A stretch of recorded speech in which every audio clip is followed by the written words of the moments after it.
I think we're getting better at viewing autism more as a difference rather than a deficit. However, that's more within the younger population. But what we're finding is a lot of older people and a lot of the older generation are being diagnosed late as being autistic or having ADHD. Welcome to the Tales to Inspire podcast. Before we get started on this episode, I would like to invite you to our community so that you can hear more stories to inspire change within your life and positive change within the systems in which we live. All I want you to do is to click on the subscribe button. Your comments mean the world to us with anything that's resonated with you, and I absolutely love your support. I can't wait to go on this journey alongside you. Thank you so much for subscribing. Let's get into today's episode. I'd like to say thank you to our partners Wellsprings, who provided us a studio to share these stories. Now, Wellsprings provides opportunities for entrepreneurs and individuals with growing businesses in the Bolton area. Thank you so much for your support. Today's bite-sized episode is with Emily Thornton. I'm Emily Thornton, and this is my tale to inspire. In today's episode, Emily does talk about challenges with her mental health with regards to suicide and with self-harming. So just a trigger warning before you watch and view this episode. So, autism. Yes. Tell me, Emily, about autism and what it means to you. Okay. So autism at the moment is a real hot topic. I think it's really talked about in social media at the moment and within the news. Especially because the said white paper has come out with it. So that looks at special educational needs within schools and basically adjusting support for people, which is really technical. And I know a lot of parents are quite anxious about it. So at the moment, I feel like autism is talked about quite a lot, both from a lived experience point of view in terms of like influences and things, and both from a political side. So obviously I work in a charity that supports autistic individuals. So what is autism in that? Both sides. So autism is it's a social communication condition. I don't like seeing it as a condition. I like seeing it as just part of somebody. But so rather than see it as a deficit, just see it as a difference. But it comes under the umbrella of neurodiversity. And neurodivergent specifically. So if we think about neurodiversity, everyone is neurodiverse to some extent. We all think differently. We all have different, functions of our brains. However, if you're neurodivergent, you have autism, ADHD, dyslexia, any one of those kind of umbrella terms, so to speak. So yeah, so it affects people's ability to socialize in certain environments. Some people might need extra processing time for things like exams. Transitions can be really difficult for some people, and that level of unpredictability, feeling quite anxious when they're not necessarily sure what's going to happen. Picking up on social cues and things can be quite difficult. So idioms and metaphors and things can be quite difficult for people. So that's kind of a whistle-stop tour. Okay. Yeah. So in terms of autism, and I know if I spoke about autism or neurodiversity to the older members of society, right? And I say, oh yeah, I'm ADHD or I've got this, I've got that. They would get their head down. And I still, even today, like older members of society have said to me, it's just a thing. In my day, I'll just work harder and get on with it. Yeah. Right. So what is it that's, first of all, where are we at in terms of society, in terms of how we view autism? I think we're getting better. I think we're getting better at viewing autism more as a difference rather than a deficit. However, that's more within the younger population. I think that's quite a stereotype, but I do think that, and I do think there is a narrative amongst kind of the older generation of, like you said, you keep your head down, you just keep going. But what we're finding is a lot of older people and a lot of the older generation are being diagnosed late as being autistic or having ADHD. And this is for a multitude of reasons, but quite often it's because of the news, it's because of influences, it's because of we are now talking about autism in much more of a positive way, but in a more enlightening way. And people are more aware of it, that they go, oh, that might actually resonate with me. and I might just go get an assessment, or they see it within their children or their grandchildren and think, oh, I was like that growing up. And then they go for an assessment, or they self-diagnose. So I think we're still getting that narrative, but I do think it is slowly getting better. What is it about people when they say, oh, that was me, or I need to find out more about that, or can I get an assessment? Why do people, if they've lived their whole life, like 35 years, 45 years, or whatever, and they've lived their life to that point, why are they then saying, actually, I need an assessment? Like, what does it do for them? I think people can see things like sensory differences, and they might see it within their children or their grandchildren of, oh, they have a term we call a meltdown, which I'm not a massive fan of that term, but it's what we use.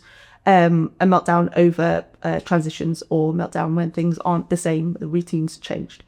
And they think, oh, I was like that when I was growing up, and I still hate that now. So I might be able to adjust a little bit more than, I don't know, a 5 or 6 year old to that change, but it still makes me feel really uncomfortable, more so than I think my peers around me. And I think it's a level of self-understanding. I think a lot of, if we say conditions, can be monitored through like medication, or like so for ADHD, for example, some people choose not to take medication, which is absolutely fine, and some people do.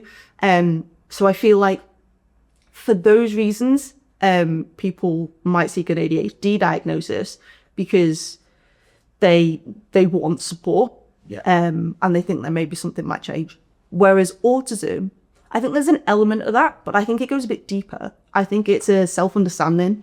I think if you're diagnosed as being autistic, I think it does change a bit of your identity. So I'm speaking very much from lived experience and from the people kind of in my circle, so part of the charity, and from my brother. So my brother's autistic. So kind of having always kind of been grown up around autism, and various other different kind of neurodiversities, I think that autism is quite unique in the sense that it makes people want to understand better about themselves if they think that they resonate with something.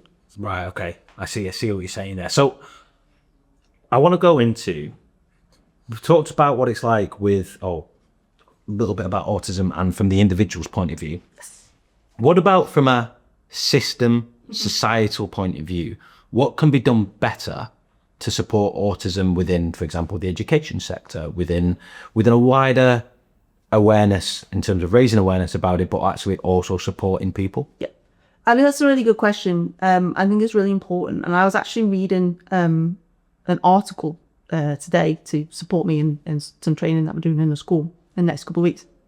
And it was also all about moving away from individualized support and putting the onus on society. So having more of a systemic approach. So traditionally, Western cultures, it's all about having an individualized approach to life, right? We look after ourselves and we look after our immediate family. That is the same for things like mental health and autism. Whereas, and the same with, physical disability. So the onus is put on the family, the onus is put on the individual to adapt, to change, or to ask for reasonable adjustments, because that's kind of where we're heading now. Yeah. What I think is important, and what I think needs to change is, and we are seeing it slowly in terms of like supermarkets and things, is a systemic change. So things like supermarkets are now opening and having like 2 or 3 hours on a Saturday or whenever they're doing it. And it will be like autism friendly or neurodivergent friendly. So they're having like lower lighting, no music, and the stimulation is just reduced, which is really cool. And I think that's really good. But I think that we need to move on a little bit further. So I think, like you said, you mentioned about the education system, which is something I'm really passionate about. And it's really difficult to challenge a system that is unfortunately broken. And it's not just broken for neurodivergent people. It's broken in a whole host of ways. It's broken for teachers. they're trying to do their best. I see it, see it every day when I go into schools. They are trying their best, but the system just isn't supporting them to support neurodivergent individuals or students with mental health conditions or, adverse childhood experiences, for example. That just isn't enough resource and time for teachers. Things like allowing children to have headphones in, whether it's listening to music or it's noise cancelling headphones, just to reduce that level of stimulation. Having lights that you can have a dimmer on, so it's not too overwhelming. Allowing students to come in a bit later if they're overwhelmed by the amount of students going into a classroom. Those things are often fought for through like educational healthcare plans. I think that they should be the norm. And if you don't need them, you don't need them. But if you do, then it's accessible and it's there for you. Just like schools should have a ramp, right, for somebody using a wheelchair. Just like that, these should be integrated into policy. I'm thinking a lot more about inclusionary practice rather than exclusion. I feel like often in different societal circumstances, it's one rule for all, one rule fits all. Oh, this is the way everyone has to be. Yeah. Maybe that's just old school thinking, or maybe that's because it's easier to do that. Yeah. Or maybe it's because they weren't aware of the differences in people that are in these classrooms or within these, even like going shopping, all these different places. But now that awareness is there, it's kind of like, right, well, now what are you going to do about it? And it's like holding supermarkets, schools, not necessarily schools, more like the education sector, people within government accountable in connecting the dots, which I think is really important. So I'm learning loads here, by the way. I'm learning so much already. So we've got autism as a whole. We've got neurodiversity. What about mental health? Okay. So in terms of the aspect of mental health, does this come under mental health? And if so, how is it framed within the mental health sphere? Okay, so if you think of like neurodiversity as like an umbrella, Yep. then you have all the different neurodivergent conditions that we typically think of, like ADHD, autism, dyslexia, dyspraxia. However, additional to that, we have some mental health conditions, not all, some. So we have things like anxiety disorder, specifically OCD, specifically bipolar, and I think they're including schizophrenia within that now as well.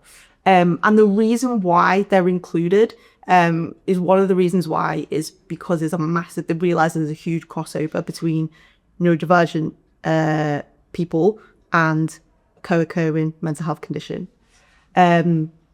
So, which I think is really interesting. So, there might be, I'm not an expert in terms of neuroscience or neuropsychology, but there might be an element of the way the brain works there, or it might be an element of you're more likely to experience some level of trauma when you're neurodivergent, and that is a real thing. That there's a lot of literature around that. Childhood adverse experiences. You're more likely to experience those if you're autistic. Especially then if you're late diagnosed as being autistic as well, which then would feed into mental health conditions, especially anxiety, right? Yeah. Or depression. So there is a huge crossover, and again, something I'm really passionate about talking about, because I think a lot of people know it, but no one really knows how it presents or the difficulties that might arise with it. And I think when we talked about before in terms of systemic change, I think big difficulty at the moment is when people are being diagnosed as being autistic, is it autism or is it mental health? Well, as anyone thought about it, could be both. And I think sometimes that's where overshadowing happens in terms of conditions. So someone might be diagnosed as being autistic first, but then it comes out later that they've really struggled with their anxiety for a long time and no one's really picked up on it. Yeah. So they get an autism diagnosis and it's like, see you later, but with no additional support for their anxiety. So I think we need to be moving away from the medicalized model of symptoms and more about what's that person experiencing right now. It's really interesting, the categorization of Yes. of people. Oh, this person's got mental health. Yep. This person got neurodiversity. All this kind of stuff. So for Tales to Inspire, really good example with this is I always wanted to share the stories of people from across societal challenges. Yes. Right, and it wanted to be whether it was a person who was a refugee or asylum seeker, someone struggling with their mental health, someone who's homeless, whether it was neurodiversity or someone with women's health challenges, whatever it would be, and share those stories. When it came to funding, or when it would come to people trying to understand what we do and saying, their advice was always, you need to niche. Yes. Just share the stories of people who've overcome cancer. Just share the stories of people who were homeless, all this. And I was like, they are all completely connected. Someone who's a refugee or asylum seeker is sure as hell going to have some challenges with their mental health, more than likely. Yeah. And they may have been homeless. And, you know, so there's so many connections around this. For me to say, oh no, this is this person. Yes. And this is who they are. Yeah. And just put them into a category or a box, I feel so unfair. Yeah. But it's easier to tick a box for certain people to say, this is what you do and this is who you are. So yeah, it's really, really interesting because I know that you work for an autism charity. Yes. Do you want to explain a little bit about that charity and how you support? Yeah, so I've been working with Autism Practical Support now for about 8 months, and I'm really enjoying it. It's really challenging because we're a really small charity, and everyone wants to do their best, and you know, you've just mentioned funding, but what's really important is that we have had a niche. We were working in Cheshire, and now we're opening up to the UK essentially. So obviously there's not many of us, so a lot of that's going to be virtually. But it means that people in London can access our services, whether it's like online counselling and things like that, which is, I think, is really cool because it just makes things a lot more accessible. So in terms of what we do more locally is we have a mental health service. So we have a counsellor, a children's counsellor within that, and then trainee counsellors for our adults. Okay. We have adult provision where autistic adults can come to us, and there's like adult meets and social groups and things like that. My role is schools and families lead, so I basically do what I'm doing here and talk about autism in schools, which is really nice. So raise awareness within kind of students and pupils, and you know, help some of the autistic young people to feel like there's a representative there, I guess. Yep. Because I'm autistic, so I always lead with that. Yeah. And I do some teacher training as well, and then support parents in any way I can. Right. We also have a support team, so who are super important. So again, they support parents. They email out, they ring them for support calls. We have drop-ins. We do as much as we possibly can to support a family who is either on the autism pathway or has been diagnosed. There's been like someone in the family has been diagnosed as being autistic. And you do that through schools? So we can do that through schools. Sometimes we do that by people reaching out to us because they've heard like who we are on social media. Right, okay. Sometimes it's a referral from mental health service into our counselling provision. So we're accessible through lots of different ways. Right, okay. Yeah. And then it's just how much capacity you've got to be able to support those people. Yeah. All right, amazing.